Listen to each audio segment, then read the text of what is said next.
नमस्कार विद्यार्थी मैत्रिणींनो, आज आपण इयत्ता 7वीचा पाठ क्रमांक 6 हा जो भूगोलाचा 6वा पाठ आहे नैसर्गिक प्रदेश हे जो पाठ आहे तो आज आपण अभ्यासणार आहोत. की आता आपलं द्वितीय सत्र चालू झालेलं आहे आणि या द्वितीय सत्रामध्ये जे पुढचे पाठ आहेत ते आता आपण शिकणार आहोत. तर आपण इथं जर तुमच्या पाठाच्या सुरुवातीला काही निवारा म्हणजे जिथं आपण राहतो म्हणजे मनुष्य राहतो त्याला आपण हे निवाऱ्याची जी वेगवेगळी स्थान आहेत तिथे तुम्हाला लक्षात येईल की कशा पद्धतीचे हे वेगवेगळी घरं इथं आपल्याला पाहायला मिळत आहेत. तर आपण जर इथं पाहिलं तर इथं तुम्हाला अगदी झाडाच्या बांबूवरती असलेलं घर आहे. इथं अगदी मोठी गगनचुंबी असलेली अशी इमारत आहे आणि इथं जे बर्फाच्या लादीपासून तयार केलेलं इग्लू घर आहे. हा एक छोटंसं घर आहे शेतातलं. आणि त्यानंतर तुम्ही जर दुसरं पाहिलं इथं खालच्या भागामध्ये इथं वेगवेगळे पेहराव आहेत किंवा पोशाख किंवा आपण वस्त्र म्हणतो की वेगवेगळ्या ह्याच्यातील भागातील हे वेगवेगळे पोशाख. जसं आपल्याकडे महाराष्ट्रीयन वेगळा आहे, केरळचा वेगळा आहे. तुम्ही जर राजस्थानमध्ये गेला तर तिथं तुम्हाला वेगळा पाहायला मिळतो किंवा गुजरातमध्ये गेलं तर तिथं वेगळं. म्हणजे ज्या त्या भागामध्ये जर आपल्या भारताचाही विचार केला तर अगदी आपल्या भारतामध्ये सुद्धा वेगवेगळ्या राज्यामध्ये वेगवेगळी वस्त्र किंवा त्यांची जी राहण्याची घरं बांधण्याची पद्धत ही आपल्याला सगळं वेगवेगळं असलेलं पाहायला मिळेल. त्यानंतर खाली इथं आपण एक वेगवेगळ्या वनस्पतीसुद्धा इथं पाहत आहोत की इथं तुम्ही जर पाहिलं ह्या भागामध्ये इथं ह्या वनस्पती आहेत. त्यानंतर हा उंट आहे. नंतर हे एक छोटासा थोडासा ह्याच्यासारखा दिसणारा प्राणी आहे हा. त्यानंतर इथं कोल्हा आहे, इथं काटेरी वनस्पती आहे. म्हणजे तिथं आपल्याला लक्षात येतं की कशा पद्धतीचे हे वेगवेगळे प्राणी आहेत त्या भागातले. त्यानंतर इथं तुम्ही आपण अन्नाचा विचार करतो. तिथं वेगवेगळे अन्नपदार्थ दिलेले आहेत आपल्याला आणि हे वेगवेगळ्या भागामध्ये बनवले जातात हे आपल्याला चांगल्या पद्धतीनं माहीत आहेत. की मग काही आपल्याला त्यातले माहीत आहेत, काही परिचित आहेत, काही तुम्ही त्याचं अगदी खाल्ले देखील असतील, अनुभवसुद्धा म्हणजे स्वादसुद्धा घेतला असेल त्या पदार्थाचा.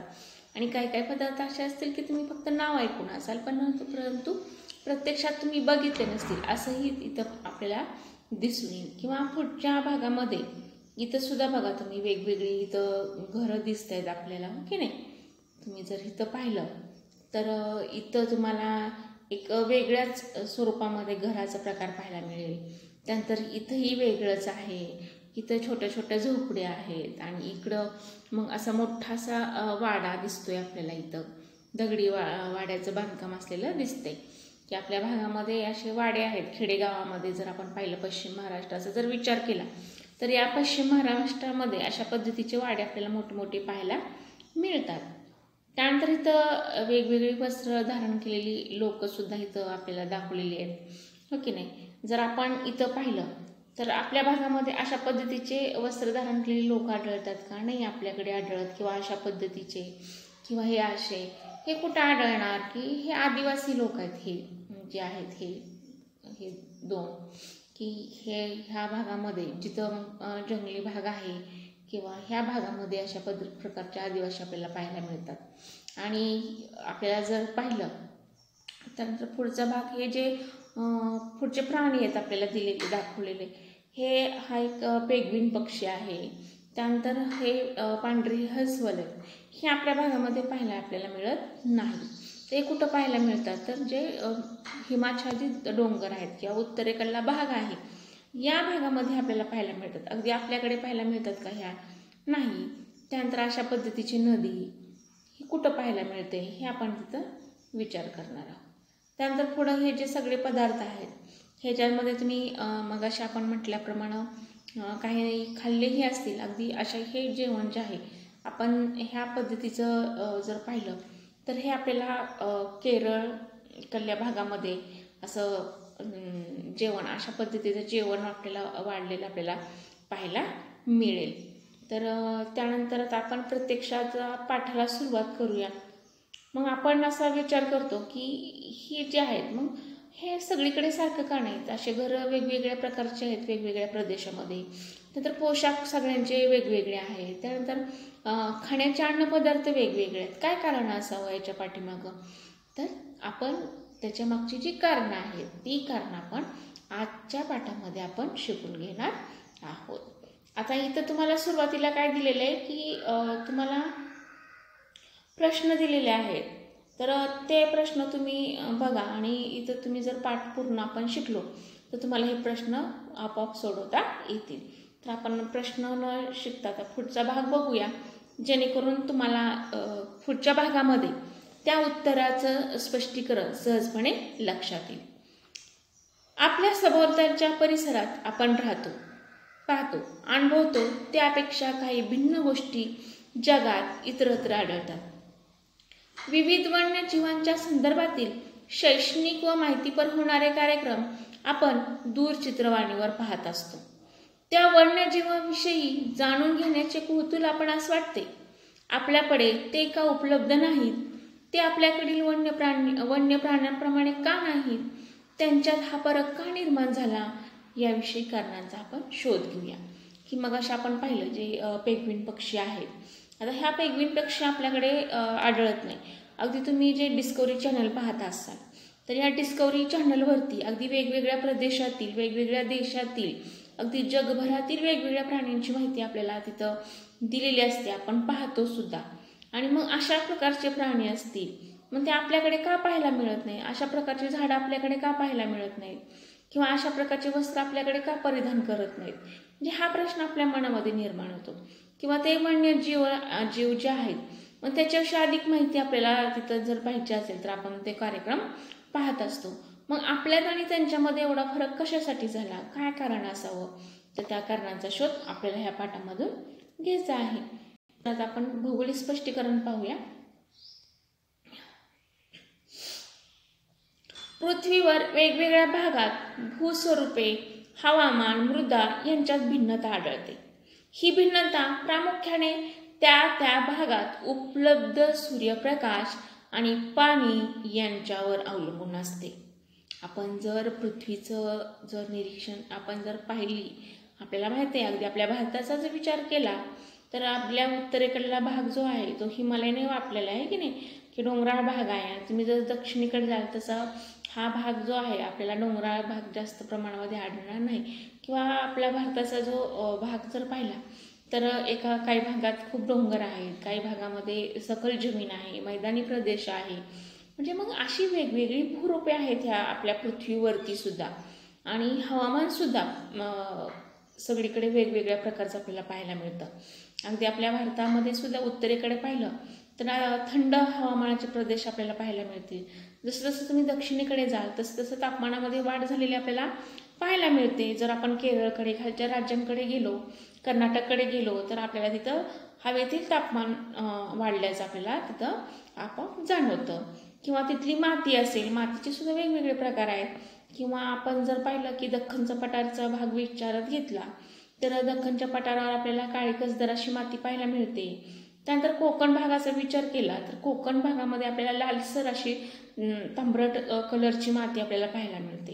म्हणजे वेगवेगळ्या प्रदेशात वेगवेगळ्या प्रकारची माती आपल्याला पाहायला मिळते. आता राजस्थानचा जर विचार केला तर राजस्थानमध्ये सुद्धा आपल्याला जर आपण वाळवंट पाहिली, वालुकामय मृदा म्हणजे तिथली मातीच आहे ती एक प्रकारे. म्हणजे अशा पद्धतीची मातीचे वेगवेगळे प्रकार आपल्याला वेगवेगळ्या प्रदेशामध्ये पाहायला मिळतात. सूर्यप्रकाश व पाणी यांची उपलब्धता विषुववृत्त ते ध्रुवापर्यंत बदलत जाते. याबाबतचा अभ्यास मागील इयत्तामध्ये आपण केलेला आहे. की आपण जर पाहिलं इथं आपण एक आकृती तुमच्या लक्षात येईल. आता समजा ही आपली पृथ्वी आहे असं समजू, आणि ह्या पृथ्वीमध्ये आता इथून जो मधून गेलेलं हे विषुववृत्त आहे की नाही, पृथ्वीच्या बरोबर मध्यातून गेलेलं विषुववृत्त. आणि ह्या विषुववृत्तामुळे पृथ्वीचे दोन भाग पडतात, एक उत्तर गोलार्ध आणि खालचा दक्षिण गोलार्ध. आणि मग इथं तुम्हाला माहिती आहे की मागच्या इयत्तेमध्ये सुद्धा आपण शिकलो 6वीमध्ये की इथं सूर्याची किरणं कुठं विषुववृत्ताजवळ अगदी लंबरूप पडतात, म्हणजे सरळ पडतात. इथं उष्णता जास्त असते. परंतु जसं जसं तुम्ही उत्तरेकडे जाल किंवा दक्षिणेकडे जाल, आता हा जो ध्रुवीय भाग आहे, अगदी हा आपण जे पट्टे पाहिले होते की नाही, मध्य अक्षवृत्त वगैरे, तुम्हाला लक्षात आला असेल. मग या भागामध्ये हा जो ध्रुवीय भाग आहे, दक्षिण ध्रुव आणि उत्तर ध्रुव, या भागामध्ये काय होतं की सूर्यप्रकाशाची किरणं अगदी तिरपी पडतात. सूर्यप्रकाश तिथं पोचतच नाही. काय तुम्हाला माहिती आहे की 6 महिने दिवस आणि 6 महिने रात्र असते उत्तर ध्रुवीय प्रदेशामध्ये. म्हणजे तिथं सूर्याचा प्रकाश जो आहे तो इतर भागापेक्षा कसा आहे, कमी आहे. त्याचप्रमाणे पाण्याची उपलब्धता सुद्धा प्रत्येक भागामध्ये कमी जास्त प्रमाणामध्ये आहे. या सगळ्याचा परिणाम या गोष्टीवरती होत असतो की त्यामुळे मग वेगवेगळी भूरूपे आपल्याला पाहायला मिळतात. हवामानामध्ये झालेला बदल आपल्याला पाहायला मिळतो. त्यानंतर मृदा, ज्याला आपण माती म्हणतो. म्हणजे या 3 घटकातील बदलाचा प्रभावामुळे मग तिथं वेगवेगळ्या वनस्पती आपल्याला पाहायला मिळतात. तिथं वेगवेगळे राहत असलेले प्राणी आपल्याला पाहायला मिळतात. आणि त्याचबरोबर तिथलं मानवी जीवन यांच्यावर पडत असलेल्या जीवविविधतेत बदल होतो. म्हणजे या जे 3 घटक आहेत, तिथली भूस्वरूप, तिथलं हवामान आणि तिथली मृदा, हे जे 3 घटक आहे, या 3 घटकातील बदलाचा जो प्रभाव आहे, तो प्रभाव तेथील ज्या वनस्पती असतील, तेथील जे प्राणी असतील, वन्य प्राणी म्हणतो आपण त्याला, किंवा तिथलं जे मानवी जीवन आहे, यांच्यावरती हा परिणाम आपल्याला झालेला पाहायला मिळतो. पृथ्वीवर वेगवेगळ्या खंडात विशिष्ट अक्षवृत्ताच्या दरम्यान हवामान, वनस्पती, प्राणीजीवन यात साधर्म्य आढळते. की आपल्याला आपण जर विचार केला तर पृथ्वीवर जे वेगवेगळे खंड आहेत, त्यांचे जे अक्षवृत्त दरम्यान जे हवामान असेल, तिथली वनस्पती असेल, प्राणीजीवन असेल, यामध्ये काही गोष्टीमध्ये आपल्याला साम्य आढळतं. साधर्म्य साधर्म्य म्हणजे सारखेपणा असल्याचं आपल्याला तिथे जाणवतो. आता अभ्यासाच्या दृष्टीने हवामान, वनस्पती व प्राणी यामध्ये आढळणाऱ्या साधर्म्यामुळे काही प्रदेशांचा वेगळेपणा प्रकर्षाने लक्षात येतो. आणि मग अभ्यासाच्या जर दृष्टीने आपण विचार केला तर मग काही प्रदेशाचं हवामान, वनस्पती, प्राणी, म्हणजे काही प्रदेशामध्ये सारखेपणा आढळतो. आणि मग याच्यामुळे त्या प्रदेशाचा एक वेगळेपणा आपल्या एक लक्षात येतो. आणि हे प्रदेश जे आहेत ते नैसर्गिक घटकावर अवलंबून असल्याने त्यांना नैसर्गिक प्रदेश म्हणतात. म्हणजे हे सगळे जे घटक आहेत ते नैसर्गिक प्रदेशावरती घटकावरती अवलंबून असतात आणि त्यामुळंच या प्रदेशाला नैसर्गिक प्रदेश असे म्हणतात. आता अशा प्रदेशातील नैसर्गिक पर्यावरणाचा मानवासह सर्व सजीवसृष्टीवर परिणाम झालेला आढळतो. मग अशा प्रदेशातील जे नैसर्गिक पर्यावरण आहे त्याचा मानवासह सर्व तिथली जी सजीवसृष्टी असेल त्या सजीवसृष्टीवर परिणाम होत असलेला आपल्याला पाहायला मिळतो. आता पृथ्वीवरील भूप्रदेश या नैसर्गिक प्रदेशात विभागला जातो. आता पुढे आपल्याला एक तक्ता दिलेला आहे, नकाशा दिलेला आहे आणि त्याच्या आधारे आपल्याला हे जे वेगवेगळे पृथ्वीवर असणारे नैसर्गिक प्रदेश आहेत त्याची माहिती आपण आज करून घेणार आहोत. आता सुरुवातीला आपण जो आहे टुंड्रा प्रदेश, ह्या प्रदेशाचं स्थान कुठं आहे, त्यानंतर ह्याच्यामध्ये कोणकोणते प्रदेश मोडतात, त्यानंतर ह्याचं हवामान कशा पद्धतीचं आहे, बरोबर, त्यानंतर त्यानंतर या भागामध्ये आढळणाऱ्या नैसर्गिक वनस्पती कशा पद्धतीच्या आहेत, तिथलं प्राणीजीवन कसं आहे किंवा मानवी जीवन कसं आहे, हे त्या प्रदेशाचा आज आपण पाहणार आहोत. तर पहिला जो आपण नैसर्गिक जो प्रदेश पाहणार आहोत तो आहे टुंड्रा प्रदेश. आता टुंड्रा प्रदेशाचा जर विचार केला तर जर तुम्ही पाहिलं तर आकृतीमध्ये तुमच्या लक्षात येईल की हा जो मधला भाग आहे हा विषुववृत्ताचा आहे, बरोबर आहे. आणि हे विषुववृत्ताच्या वरच्या भागात म्हणजे विषुववृत्ताच्या उत्तरेकडे हा जो काळा भाग तुम्हाला दाखवलेला आहे हा टुंड्रा प्रदेश याच्यामध्ये मोडतो. आता मग ह्या प्रदेशाची कोणकोणती वैशिष्ट्ये आहेत बघा, कोणकोणतं कसं पद्धतीचं स्थान विस्तार आहे ते आपण पाहणार आहोत. आता हा जो टुंड्रा प्रदेश आहे त्याचं स्थान कुठं आहे 65 अंश ते 90 अंश उत्तर अक्षवृत्ताच्या दरम्यान.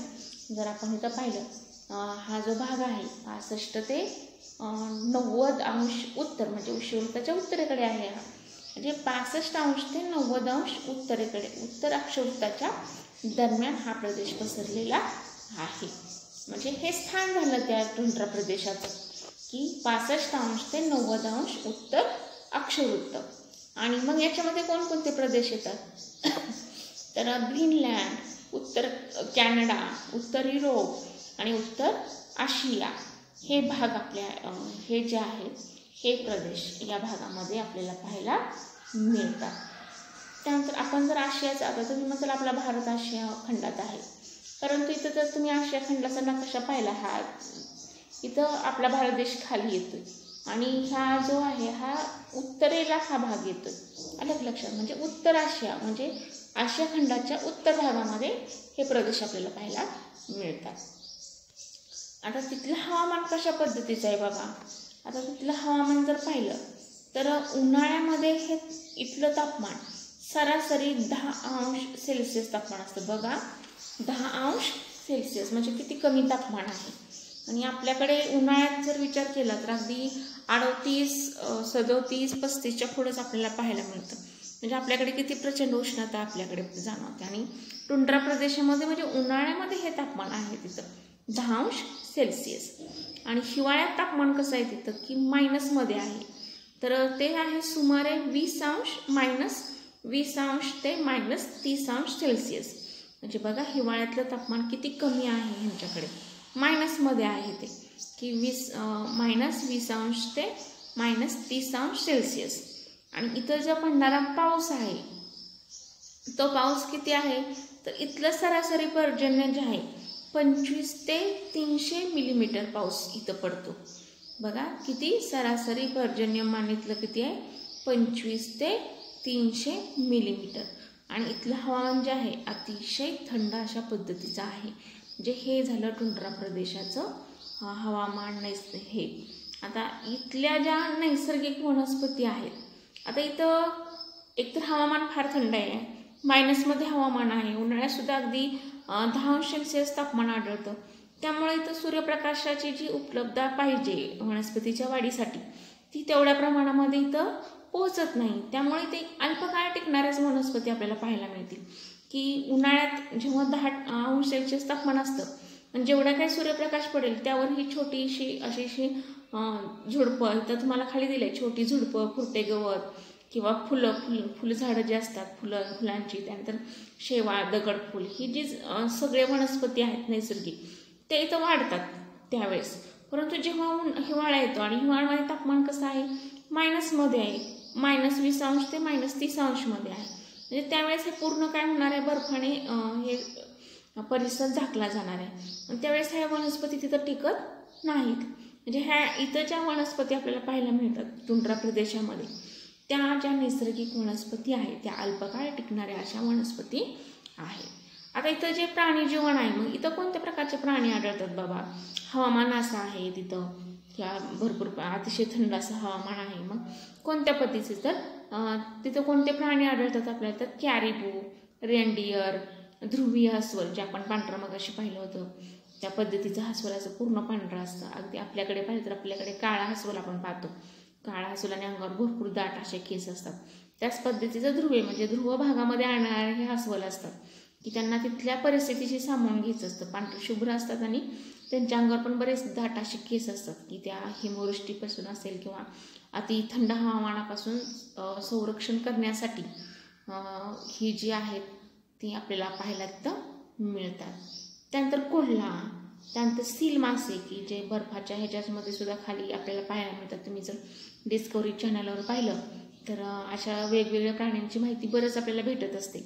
तर तुम्ही अशी माहिती जरूर बघत जावा डिस्कवरी चॅनलवर, अधूनमधून पाहत चला. वेगवेगळ्या माहिती आणि खूप छान माहिती आपल्याला तिथं भेटते. त्यानंतर वालरस मासे एक असतात इथं म्हणजे या पद्धतीचे मासे इथं आपल्याला पाहायला मिळतात. आणि इथं जे प्राणी आहेत सगळे ह्या प्राण्यांच्या अंगावरती असे मऊ आणि दाट केस असलेले हे प्राणी असतात की जेणेकरून त्यांचं इथल्या जे अतिथंड हवामान आहे या अतिथंड हवामानापासून संरक्षण व्हावं यासाठी तिथला प्राणीसुद्धा जीवन अशाच पद्धतीचं आहे. आता मग तिथल्या हवामानाचा सुद्धा इथल्या मानवी जीवनावरती परिणाम होत असतो. मग तिथलं मानवी जीवन कसं आहे बाबा, आता इथं तर मायनसमध्ये तापमान आहे, म्हणजे तिथं उन्हाळ्यापुरतं थोडंसं सोडलं तर बाकीच्या ह्याच्यामध्ये पूर्ण बर्फाच्या ती जमीन असणार आहे. मग हे लोक कसे करत असतील, कशी जमीन पिकवत असतील किंवा धान्य कसे घेत असतील, तर तिथं सुद्धा त्यांच्या नैसर्गिक परिस्थितीनुसार त्यांचं अन्न ठरलेलं असतं. मग ह्या लोकांचा प्रमुख व्यवसाय काय असतो, तर शिकार आणि मासेमारी करणे की आणि मग ह्यांची जी घरं आहेत ती कातड्याचे तंबू असतात, त्याला ट्यूब पिक म्हणतो आपण, किंवा इग्लू घरे. मग जे आपण जे बर्फाच्या लादीचं जे घर बघितलं होतं ते अगदी खाली त्याच्यामध्ये उभा राहता येत नाही, अगदी खाली तुम्हाला सरपटत आतमध्ये जावं लागतं, अशा पद्धतीचं ते घर असतं. कारण तिथलं हवामान किंवा तिथं बर्फ भरपूर पडतो, त्यामुळं तिथलंच वापर करून त्यांना ते घरं बांधावं लागतात. किंवा जे प्राण्यांची कातड असतात त्या कातड्याच्या प्राण्यांपासून तंबू बनवतात, त्याला आपण ट्यूबपिक म्हणतो. त्यानंतर तिथं स्लेज गाडीचा वापर केला जातो की चाकाची गाडी तिथं चालणार नाही, तुमची जे चाक असणारी, कारण रोजून बसतील बर्फामध्ये. मग तिथं कशी गाडी वापरायला चालली की ती जी सहजपणे बर्फावरून घसरत जाईल. त्यांना समजा इकडून तिकडं जायचं असेल तर मग ते रेनडिअर प्राणी किंवा जे कोल्हे असतात बघा, तुम्ही कोल्ह्यांची गाडी बघितली असेल, कोल्हे असे एक 8-9 कोल्हे पुढे जोडलेले असतात आणि स्लाईस गाडी असते पाठीमागं आणि ती बर्फातून अशी पळत असते. तुम्ही बऱ्याच वेळा हे दृश्य पाहिलं असेल. तर मग या भागामध्ये अशा पद्धतीच्या स्लेज गाडीचा वापर करतात. मग आता इथे लोकसंख्या कशी आहे, आता हवामान असं आहे, म्हणजे इथलं हवामान मानवी जीवनास कशी आहे, प्रतिकूल आहे, म्हणजे जास्त फारसं असं अनुकूल असं नाही. त्यामुळे इथं काय झालेलं आहे, लोकसंख्या अति विरळ आहे, परंतु अतिशय विरळ अशी लोकसंख्या या भागामध्ये पाहायला मिळतो. आणि या भागातील लोकांना आपण एक्सिमो लोक असे म्हणतो. तुम्ही जर पाहिलं तर हे एक्सिमो लोक जे आहेत त्यांचे पेहराव वगैरे पाहिले तर तशाच पद्धतीचे असतात. तर आज आपण इथंच थांबूया आणि पुढच्या तासाला राहिलेले जे प्रदेश आहेत त्यांचा अभ्यास आपण करणार आहोत. तत्पूर्वी तुम्ही हे सगळे वाचायचं आहेत आणि वाचून काढायचं आहे. तर आज आपण इथंच थांबूया. धन्यवाद.